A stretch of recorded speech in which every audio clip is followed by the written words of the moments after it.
I just want to start this video really by saying, imagine that you were a Manchester City or Arsenal fan watching that game and just how horrible you'd feel because you tuned in for a hate watch and hoping that Liverpool might drop points, and it looked for so much of this game here at Turf Moor that Liverpool would deliver on that, and they were really struggling throughout the game. It didn't look like they were going to find the breakthrough, and yet somehow, again, in a game where you think those flaws are finally going to be exposed and they're going to give a chance to the rivals to kind of catch them up and show that there are weaknesses there that can be exploited, and Liverpool still somehow managed to pull it out of the bag with yet another late winner. Of course, they've done that in every game in the Premier League so far this season, and this one absolutely no different in terms of pulling it out through Mohamed Salah late on. And I think you have to say, the statistics show that it's a deserved win for Liverpool ultimately. I mean, you look at it, 0.13 expected goals to 2.45 in Liverpool's favour. 3 shots for Burnley, 27 for Liverpool. 0 shots on target for Burnley. 4 shots on target for Liverpool. And Liverpool with 3 big chances to Burnley's 0. But you have to acknowledge as well, alongside the fact that those statistics show it was a one-sided game, that of course Liverpool didn't really cut Burnley open enough to come away, you know, if it had finished 0-0, feeling like they'd been robbed in any way. Yes, they dominated the game and they were on top, but it's all about, in those moments, you've got to find that moment of quality to make the breakthrough, and Liverpool just didn't do that enough in the game. I mean, as I say, 27 shots, and up until Mohamed Salah dispatches his penalty, Liverpool had managed just 3 shots from those 27 actually hitting the target. So as I say, not a game where I think they would have come away from it feeling like they'd been really hard done by if they didn't manage to find the breakthrough. But you have to look at this from the optimistic point of view as well, which is that Liverpool just keep kind of finding a way to get away with it. And if it happens so frequently, and it has happened so frequently throughout Arne Slot's tenure, can you really say that it's just luck, or is there more to it than that? It's a combination of quality and mentality that they keep showing, and they absolutely did again. And, you know, in terms of mitigation, really, you have to say, look, Premier League low blocks are like nothing else you will face in football. You know, so physical, so determined. Scott Parker is particularly good at setting those up. I know that his Bournemouth side got absolutely thumped by Liverpool at Anfield, but he has had games where he's really tested Liverpool and shown that he can put together a defensive performance. And of course, you acknowledge that here at Turf Moor, difficult place to come. It's their first big game since they've been promoted. Obviously, they had Manchester United away from home, the first huge game they've had here at Turf Moor, so the atmosphere is going to be up there. It's extremely windy, which I know people don't like to hear about that, but it can affect the performance and make things difficult for the players. So that was definitely part of it. Of course, Liverpool were shorn of a striker, weren't they, and a forward, a very important forward, or someone who is going to be very important in Alexander Isak. And yet, despite all that mitigation, despite the fact that they don't cut through Burnley anywhere near as much as they would have liked to, as I say, they somehow find a way to win, and they just always do that. It just seems to be the thing under Arne Slot, that they always kind of find a way to win, no matter what the level of performance, really. And of course, the manager will analyse this game with his coaching staff. He will want so much more in terms of the performance level going forward. But if you pen sides in as much as Liverpool did here, they didn't give anything up to Burnley. They basically played the entire game in Burnley's half. They gave up 0.13 expected goals to Burnley, as I say, so no attack the other way. And you keep probing around the box, you keep passing the ball, you keep making the chances. Someone's going to do something daft, or someone's going to make an error, or you are going to find that moment of quality. And ultimately for Liverpool, they didn't find that moment of quality, but someone did something daft, which was Hannibal, for no reason whatsoever, putting his arm up there when he could have just blocked the cross. And you know, it didn't look like a great cross, it didn't look like something he needed to touch, but of course he did, and that gives Liverpool the opportunity to win it. And as I say, they'll feel they deserved it on the basis of having penned Burnley in, but then maybe feel like they didn't deserve it on the basis of the performance in general, because they want to play better, and Slot will want them to play it better as well, won't he? So, go through a few talking points here, really, and I spoke about the fact that Burnley, of course, you know, that Liverpool had given themselves a chance to win by giving so little up to Burnley, just 0.13 expected goals and 0 shots on target for Burnley. And that is because Liverpool put in a phenomenal defensive performance. And you might look at those numbers and think, well,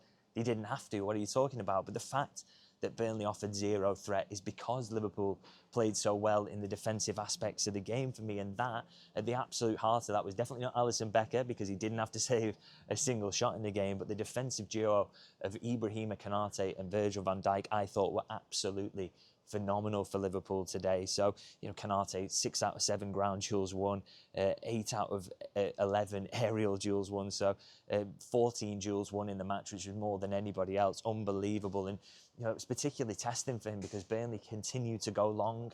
They kept, it's windy conditions here at Turf Moor. It's absolutely freezing here, by the way, up in this press box, so high up. And, some really testing moments for him. And yet he came through it so brilliantly, little wins of the ball and turning out of pressure and winning everything that came at him in the air. And, we've seen in games so far this season, you look against Newcastle in particular, in a difficult atmosphere, in windy conditions when you're up against physical forwards, it doesn't matter the quality level they've got. They don't have to be Isak. If it's a chaotic game and the ball's up in the air, that can be difficult for the defenders. But as I say, I thought Konate absolutely cruised through this one. He did phenomenally winning that many duels, and that was the key for Liverpool. And the man alongside him, Virgil van Dijk, I mean, you almost don't mention him as much as you should because he is so good so consistently. But 2 out of 3 ground duels won, 8 out of 8 aerial duels. And there's a moment in the first half where he just gets in a 1-1 situation with I think it's Foster up against him and just ushers him out of play and wins the foul. And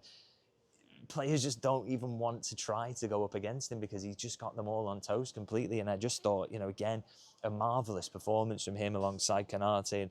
And, for all the talk about Liverpool missing out on Gay, and it would have been a boost to their options, I don't doubt that. But it was a lot of talk about the idea that almost he would come in and be a guaranteed starter and Konate's not good enough. But for me, I think Konate's massively underrated. You can't forget that this pairing last season, won the Premier League and won it at Cantor. And they are, when they're fit and firing, Konate's in form. And I admit he can be up and down at times, but when he is in form, and I think the last couple of games he absolutely has been, then that defensive duo, who is much better than that? Is there anybody out there who is better than that? I think you'd be hard pushed to find anyone. And yes, Konate's made a slow start to this season, but don't forget that he is a phenomenal player, and I think he deserves just as much credit as Van Dijk, who I believe got the broadcast as man of the match. But I think Konate deserves just as much credit because he was even busier and got through all that work fantastically. So I thought a phenomenal performance from the both of them today and provided a real platform for Liverpool to go on and somehow win the game. And I also thought they got a bit of help in front of them as well from Ryan Gravenberch, who I thought put in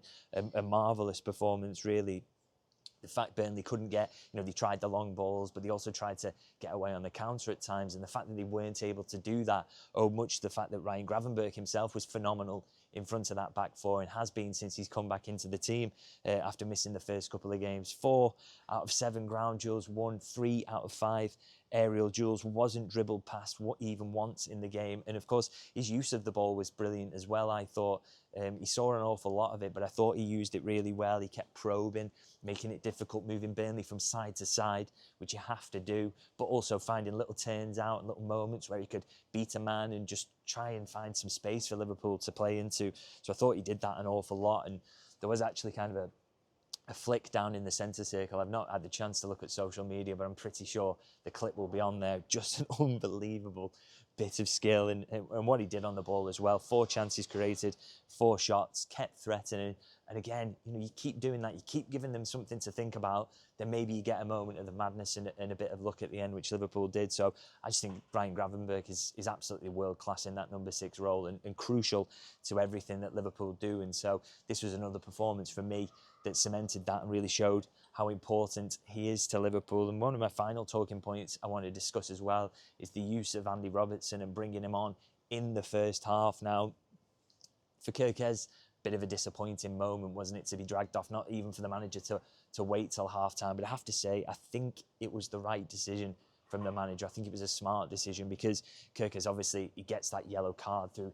It's a poor dive for me. Didn't even look convincing from all the way up here, to be honest. And then you see the replays.